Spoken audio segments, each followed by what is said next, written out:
Эфирде 19 октябрга алынган жаңылыктардын кечки топтому. Студияда мен Асель Болотбекова, саламатсыздарбы. Президенттин милдетин убактылуу аткаруучу премьер-министр Садыр Жапаров президенттик шайлоого катышуусу мүмкүн. Өкмөт башчынын айтымында, эгер шайлоонун мыйзамдарына өзгөртүүлөр кирип, мыйзам жол берсе, ал президенттик шайлоого катышат.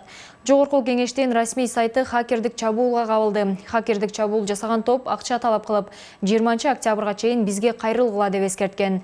Жалал-Абадтын Ала-Бука районундагы Алтын кен ишканасынын имаратында өрт чыкты. Учурда тилсиз жоонун келип чыгуу себептери аныкталууда. Ушул жана башка жаңылыктар менен алдыда кененирээк тааныша аласыздар.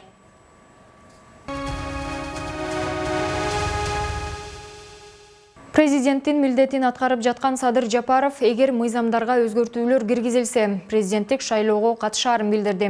Өкмөт башчы Россия 24 телеканалына берген интервьюсунда учурда парламент президент менен парламентти шайлоо жөнүндөгү мыйзамдарга өзгөртүү киргизүү үстүндө иштеп жатат. Эгер ошол өзгөртүүлөрдүн негизинде мыйзам уруксаат берсе, шайлоого катышам деп билдирген. Ал ошондой эле бул маселе боюнча чечим чыга электигине байланыштуу. Азыр бир нерсе деп айтуу эрте экенин кошумчалаган. Белгилей кетсек, азыркы баш мыйзамга ылайык президенттин милдетин аткарып жаткан киши шайлоого катыша албайт. Жарандык көзөмөл комитети уюму 4 октябрдагы парламенттик шайлоонун баштапкы жыйынтыгы жараксыз болуп калганына Борбордук шайлоо комиссиясы күнөөлүү эмес деп эсептейт. 19 октябрда уюм билдирүү таратып, Боршайкомдун тарап кетишин талап кылуу мыйзамсыз экенин белгиледи. Ошондой эле шайлоо жараксыз болуп калышына депутаттар киргизген 7% босого добуштардын сатып алынышы себеп болгону белгиленди. Уюм Боршайкомдун жетекчиси Нуржан Шайылдабекова мындай кооптуу көрүнүштөр тууралуу Коопсуздук кеңешинин жыйынында айтканын, Ички иштер министрлигине кайрылганын, бирок эки тарап тең тийиштүү чара көрбөй койгонун жазды. Уюм бүгүнкү шартта БШКны азыркы саясий, административдик жана техникалык бүтүн курамында сактап туруу, парламенттик жана президенттик шайлоо өткөрүүнүн конституциялык нукка кайтуунун негизги пайдалуу болорун кошумчалады. Кыргыз Орус өнүктүрүү фондунун башкармалыгынын төрагасы болуп Нурлан Мамытов дайындалды. Тиешелүү буйрукка президенттин милдетин аткарып жаткан премьер-министр Садыр Жапаров 19 октябрда кол койду. Кыргыз Орус өнүктүрүү фондунун маалыматына караганда, Нурлан Мамытовду жамаатка биринчи вице-премьер-министр Артем Новиков тааныштырып, анын иш билги адис катары баалады. Нурлан Мамытов өз кезегинде фонддун ишин жакшыртып, долбоорлорду каржылоо иштери үчүн колдон келген аракетин көрө турганын айтты. Жана ошондой эле президенттин жана өкмөттүн иш башкармалыгынын жетекчисинин биринчи орун басары болуп Мирбек Мамбеталиев дайындалды. Тийиштүү буйрукка экс-президент Сооронбай Жээнбеков 12 октябрда кол койгон. Президенттин жана өкмөттүн иш башкармалыгынын жетекчисинин буга чейинки биринчи орун басары Нурбек Мамбетакунов өз арызы менен кызматтан кеткен.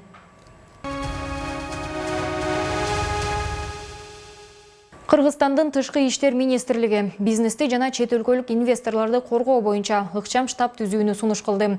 Бул сунушту экономикалык дипломатия департаментинин директору Эрмек Өмүралиев 18 октябрда мамлекеттик органдардын Кыргызстандын аймагында иштеген алдыңкы тоо кен компанияларынын өкүлдөрү менен жолугушуусунда билдирген.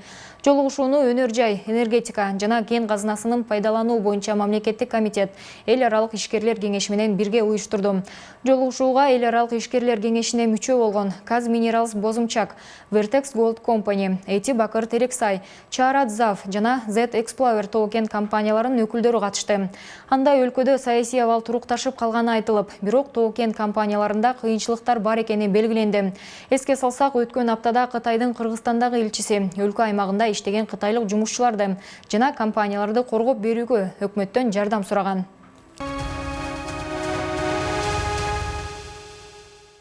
Кыргызстандагы аялдар кеңеши, жоокерлердин энелери, коомдук бирикмелери тышкы карыздан кутулуш үчүн элден жапырт акча чогултуу жөнүндө демилге көтөрүштү.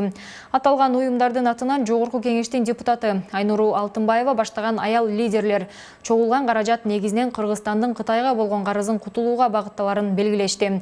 Салым кошууну каалагандар үчүн атайын банктык эсеп ачылып, комиссия түзүлөт. Эске салсак, Кыргызстандын соңку эсептеги тышкы карызы 4 миллиард 106 миллион долларды түзөт. Анын 1 миллиард 775 миллиону Кытайдын экспорттук импорттук банкына бересе экени айтылып келатат. Келишимдер боюнча Кыргызстан карызды 2021 жылдан тартып төлөй башташы керек. Буга чейин экс-президент Сооронбай Жээнбеков Кытайдын жетекчилигине карыз төлөмдөрүн жеңилдетүү жана мөөнөтүн узартуу мүмкүнчүлүгүн карап көрүүнү быйыл сентябрь айында сунуш кылган. Ал эми Кытай тарап буга жооп бергени тууралуу маалымат таратыла элек. Мамлекеттик салык кызматы салыктарды, санкцияларды, айып пулдарды төлөөнү жеңилдетүү боюнча бир катар шарттарды иштеп чыкканын кабарлады. Маалым болгондой, 2020 жылдын 14 августунда кабыл алынган мыйзамга ылайык салыктарды, туумдарды, айып пулдарды төлөөнү 2021 жылдын 31 декабрына чейин узартты. Эми салык төлөөчүлөр 2020 жылдын 1 июлуна чейин түзүлгөн төгүмдөрүн 2021 жылдын 1 июлуна чейин төлөсө 100% жеңилдик, 2021 жылдын 31 декабрына чейин төлөсө 50% жеңилдик ала алышат. Салыктар жана камсыздандыруу төгүмдөрү боюнча карыздарды реструктуризациялоо үчүн катталган жери боюнча салык органына кайрылуу зарыл. Белгилей кетсек, аталган өнөктүк салык төлөөчүлөрдүн каржылык экономикалык абалын турукташтырууга жана колдоого алууга мүмкүндүк берет. Кеңири маалыматты 116 номери же STI Check.gov.kg сайты аркылуу алууга болот. Жогорку кеңештин расмий сайты хакердик чабуулга кабылды. Сайттын бардык бөлүмдөрү The Black Pirate тобунун колуна өткөнү маалым болду. Хакердик чабуул жасаган топ акча талап кылып, 20 октябрда Москва убактысы боюнча саат 20:00га чейин бизге кайрылгыла деп эскерткен. Жана ошондой эле кеңеш Check.gov сайтынын бардык маалыматтары, сыр сөздөрү, почта даректери, телефон номерлары биздин колубузда. Ошондой эле дагы бир канча мамлекеттик сайттар учурда биздин көзөмөлдө деп айтылат маалыматта. Сайтка чабуул жасаган топ тийиштүү маалыматтарды жоготуп албоо үчүн $10 000 акча талап кылып, аны биткоин капчык аркылуу жиберүүнү сунуштаган. Жалал-Абадтын Алабука районундагы Алтын кен ишканасынын имаратында өрт чыкты. Бул тууралуу Өзгөчө кырдаалдар министрлигинин маалымат кызматы кабарлады. Тилсиз жоону өчүрүүгө саат 10:22де бир өрт куткаруучу бөлүмү, 10:35те экинчиси тартылган. Ал эми Жалал-Абад облустук милициясынын билдиришинче, саат 10:15 чамасында Алабука районунун Иштанберди аймагында иштеп жаткан Full Gold Mining ишканасында өрт чыккандыгы боюнча маалымат келип түшкөн. Учурда 30дан ашуун кызматкер куткаруучулар менен биргеликте өрттү саат 12:30да чектөөгө алынганын билдирди. Учурда өрттү толук өчүрүү иш-чаралары улантылууда. Алдын ала маалымат боюнча өрт ширетүү иштеринен келип чыккан. Цианид же химиялык зат күйүп жатат деген божомол чындыкка дал келбейт. Өзгөчө кырдаалдар министрлиги өрт боюнча чыгарган жыйынтыгы менен гана калган жагдайлар белгилүү болот деп айтылат маалыматта. Республикалык штабтын берген маалыматы боюнча, өлкөдө коронавирус жуктургандардын саны 52 526га жетти. Акыркы бир сутка ичинде Кыргызстанда 482 кишиден коронавирус табылды. Илдетти жуктургандардын аймактар боюнча бөлүнүшү: Бишкекте 73, Ош шаарында 54, Ош облусунда 93, Баткен аймагында 107, Жалал-Абад жергесинде 125, Нарын облусунда 1, Таласта 7, Чүй өрөөнүндө 14, ал эми Ысык көл облусунда 8 учур. Жана ошондой эле бир суткада өлкө боюнча 10 медицина кызматкери коронавирус жуктуруп алганы аныкталды. Ал эми азыркы тапта 2550 бейтап стационарларда, 2518 амбулатордук шартта дарыланууда.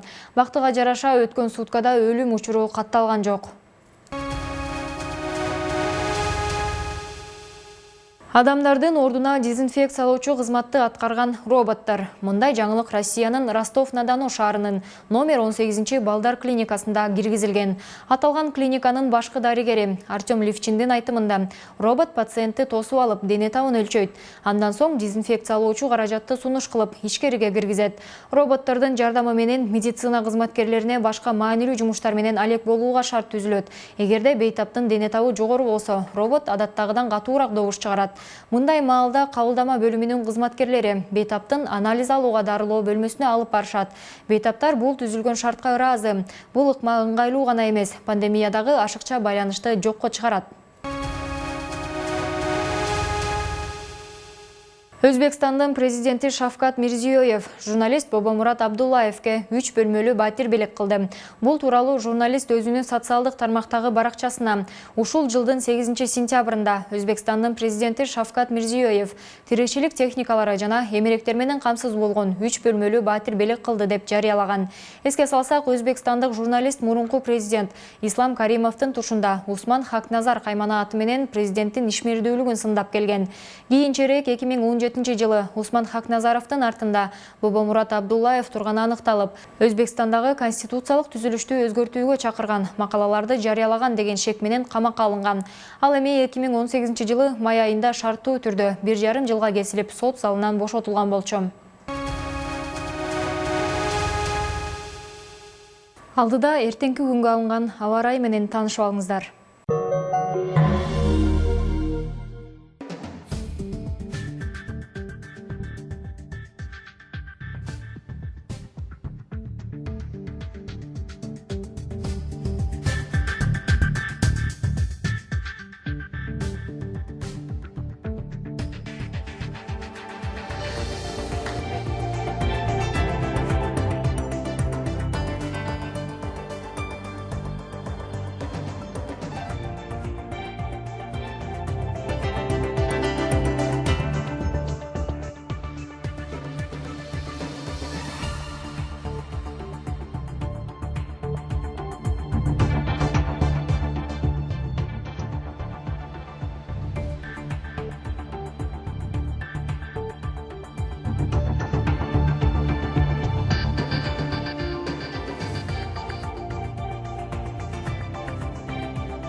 Дүйнөнүн жана Кыргызстандын жаңылыктары менен биздин 2020 чекит KG сайтыбыздан жана социалдык тармактагы баракчаларыбыздан кененирээк тааныша аласыздар.